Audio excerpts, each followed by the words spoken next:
What if the thing haunting you wasn't a ghost in a story, but something living right beneath your own floor? What if every night you felt its hatred and saw its eyes, burning gold, unblinking, watching you from the dark? Tonight's tale isn't about a haunted castle or some distant legend. It's about a family home in Australia, where a young boy discovered that sometimes the scariest monsters don't live in dreams. They live in the walls, the basement, and the shadows that whisper your name. This is Ghost Stories, the eyes that watched me at night. Before we begin, make sure you subscribe to Dark Night Horror Stories, because every week we bring you the kind of tales that keep you awake long after the lights go out. So put on your headphones, dim the lights, and whatever you do, don't look too long into the dark. Because tonight the dark is already looking back. In a small village, a cat named Whiskers discovered a magic fish in a pond. The fish promised 3 wishes in exchange for its freedom. Whiskers wished for endless fish, a cozy bed, and a bell that rang softly. The fish granted all 3 wishes and swam away, leaving Whiskers content and purring in the sun. When the family moved into the old Federation-style house on Holloway Street in 2002, the boy was just 11. The place looked harmless in daylight. Red brick facade, jacaranda leaning across the roof, a veranda where magpies strutted like they owned the street. Inside, high ceilings and timber floors promised charm. But beneath the charm was the basement, concrete stairs sinking into a hollow that smelled of damp iron and soil that had never quite dried. The parents treated it like storage, a place for paint tins, boxes of tax records, a broken washing machine. But the boy felt it immediately, a pressure that wasn't weight but attention.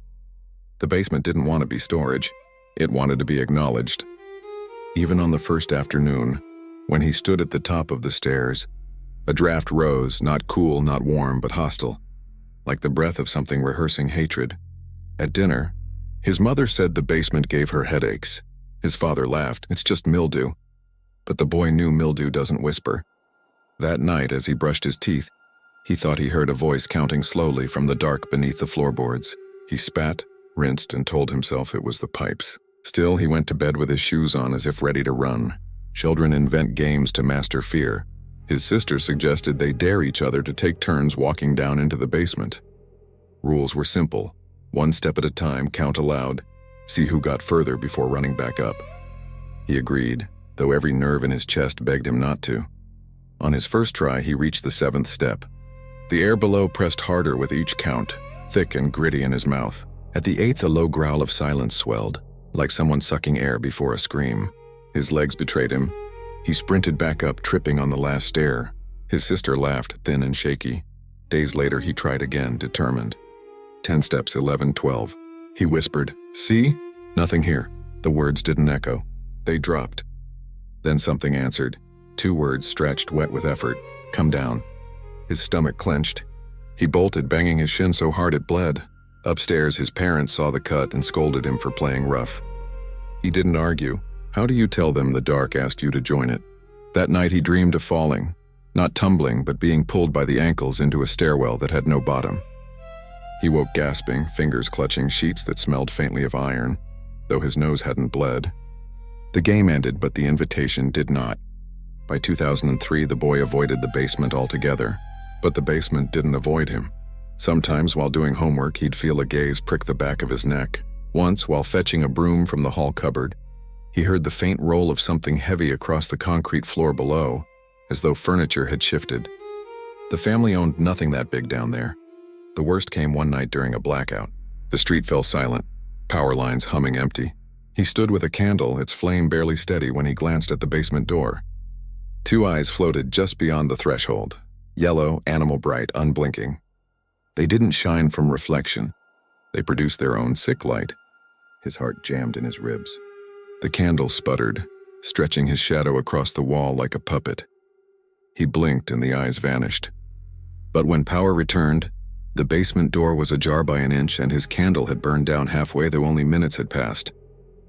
He shut the door, jammed a chair against it, and lay awake until dawn. For weeks after, his dreams were full of those eyes. They didn't chase him. They waited, patient in stairwells that had no railings, whispering that one day he would come down willingly. Winter 2004 pressed down on the house like a weight. The boy, now 12, fell into a fever that soaked his sheets and bent his dreams into knots. One night, with his temperature spiking, he woke convinced something sat on his chest, an invisible weight, stealing his rhythm of breath. The house had learned to be silent in a new way. Not the silence of sleep, but the silence of waiting. From beneath the floorboards near the basement door, a hollow thud echoed. Knock. Then again. Knock, knock. He yanked the blanket over his head, but the darkness under the blanket became another room. His own room, with the basement door cracked open just a finger width. From the stairwell came a whisper, close as breath against his ear. Come down. In the fever dream, he saw his small hand gripping the banister, knuckles white, legs inching lower and lower as if pulled by roots. The staircase stretched impossibly long, becoming the trunk of a tree that burrowed straight into the earth. And at the bottom, 2 golden eyes blinked once, then gave way to a face without features, a surface of hatred trying to learn how to wear human skin. He woke drenched, his real fingers clawing the mattress like they had clutched the railing. His mother pressed a cool cloth to his forehead. The doctor said viral infection, promised recovery, but no medicine could ease the sensation of breath rising from beneath the house, slow and patient, as if sharing the bed with him. That night, just before sleep, a new voice hissed in the fever's fog. Good boy, not praise ownership. When the fever broke, something else remained. Anger. Not the boy's own temper, but a sharp, borrowed rage that came from nowhere. The smallest sounds, cutlery on a plate, the click of a light switch, sent him into eruptions. At school, he slammed a desk so hard it rattled the windows.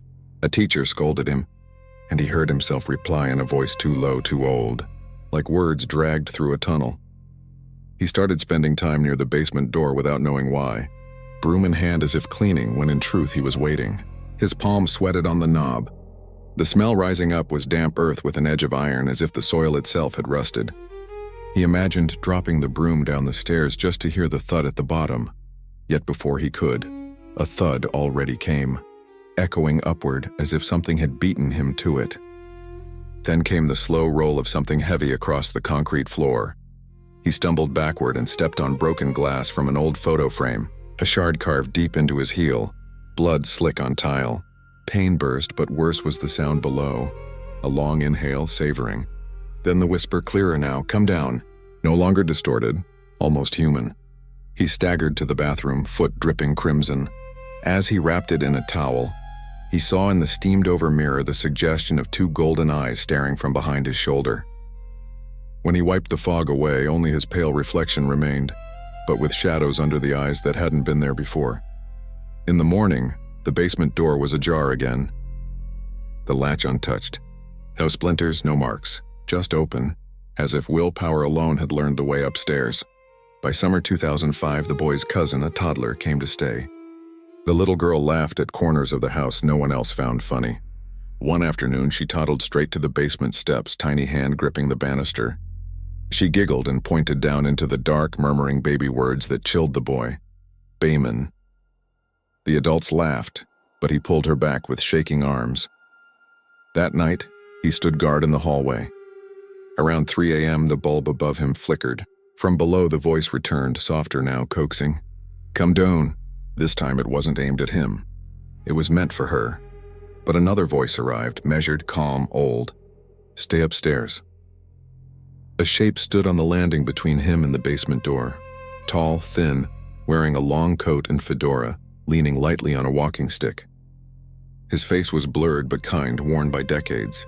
The boy knew his name without asking. William. The basement growled in wordless fury. William tapped his cane once against the banister. Knock, and the sound rang down the stairs like iron. The air changed. Cold retreated like tide pulling back from the sand. The toddler in the bedroom rolled over and sighed into easy sleep. The boy whispered, "Thank you." William tipped his hat. By morning, William was gone. But when the boy told his mother, she froze. She remembered her grandmother's stories. The house had once belonged to a carpenter named William, a kind man who died repairing these very stairs more than 50 years ago. He always said staircases can lead people the wrong way, she murmured. Sometimes it takes someone to remind you to turn back. For the first time, the boy realized not everything in the house wanted to consume him. Someone was trying to hold the line. By 2006, the boy had learned that sleep was never safe. Even when William stood guard, nightmares seeped through cracks. He dreamed of staircases that stretched into miles of stone, every step engraved with his name. He dreamed of the golden eyes behind walls whispering his anger back to him, feeding it, fattening it. He woke with fists clenched around his own bedsheets, knuckles bloodless. His parents noticed the changes: short temper, hollow cheeks, eyes ringed with shadows. They assumed adolescence, hormones, ordinary rebellion.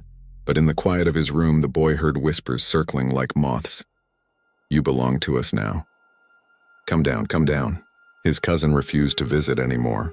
She screamed when the family car parked out front, pointing at the house and sobbing, "Don't make me go in." One night he caught his reflection in the window and froze. His eyes flashed back, green his own, then gold, not his. For a heartbeat, the face staring out was not his face. He stumbled away, nearly tripping over the rug, certain he'd seen the future he was heading toward. In desperation, he began writing on scraps of paper, trying to anchor himself. "I am not the basement. I am not the stairs." He tucked the notes under his pillow. Each morning one was missing. When the family finally reached breaking point, his mother whispered a solution she barely believed herself. An Aboriginal elder who lived on the outskirts of town, known to cleanse homes when ordinary prayers failed. Out of options, they called him. The man arrived at dusk, his presence quiet but commanding. He walked the perimeter of the house, eyes closed, humming low. "Something old lives here," he said. "Not from this land. Not of this land. It found your cracks and built a home." That night, the family gathered in the living room. The elder lit eucalyptus leaves, smoke curling through rafters, pushing shadows into corners. The boy felt the basement stir, anger rising in the boards. The golden eyes appeared between stair slats, glaring with fury. The toddler, visiting again, screamed until William appeared beside her crib, hat tilted, form wavering in the smoke. The elder chanted, rhythm deep, timeless. The basement answered with knocks, walls shuddering as if fists pounded from below. The boy clutched his chest where heat bloomed. William lifted his cane, tapping once, twice, holding the darkness back. For the first time, the boy saw William's face clearly. Lined, sad, resolute. The elder warned, "When we drive it out, everything leaves. Even the ones who guard you." The ritual built to a roar. The elder circled the basement door, voice rising, smoke thickening. From below came a sound like claws dragged across stone. The boy gagged as bile rose in his throat, his anger, his nightmares trying to tear out of him. He screamed until William placed a spectral hand on his shoulder. Cold steadied him. Then the basement door blew wide. Black wind burst upward, carrying the stink of rot and soil. The elder shouted a final word and flung ashes across the threshold. The golden eyes flashed once, then vanished like snuffed candles. But William staggered too. His outline dimmed, edges crumbling. "Don't go," the boy begged. William tipped his hat, smile faint. "Every guard leaves when the war is over." Then he was gone, dissolved into smoke and memory. The house exhaled. For the first time in years, silence returned without weight. His mother cried into her hands. His father muttered thanks to a God he hadn't spoken to since childhood. The boy pressed his palm to the wooden railing, feeling it ordinary. Just wood again. That night he slept dreamlessly. He woke astonished to find the morning plain and safe. But plain mornings don't always stay. The family moved out the next year. They told neighbors nothing, sold the house cheap, let silence cover their tracks. The boy grew older, learned to laugh again, learned to keep his temper. But at night sometimes, he still woke certain he had heard a marble roll across the floorboards. Years later, driving past Holloway Street, he slowed. The jacaranda still leaned over the roof. Curtains fluttered. Children's bikes lay scattered on the lawn. Normal. Too normal. He rolled down the window. From inside the house, faint but sure, came a knock. Cock, cock, cock. He drove on, hands white on the wheel. Some nights, when he lies awake, he wonders. When William was cast out with the darkness, what else slipped free? What doors had been forced open by accident? He tells himself the house is someone else's problem now. Yet in the quiet, in the walls of whatever place he sleeps, he sometimes hears a child's voice whisper his name, inviting him back, promising that one day he'll come down willingly.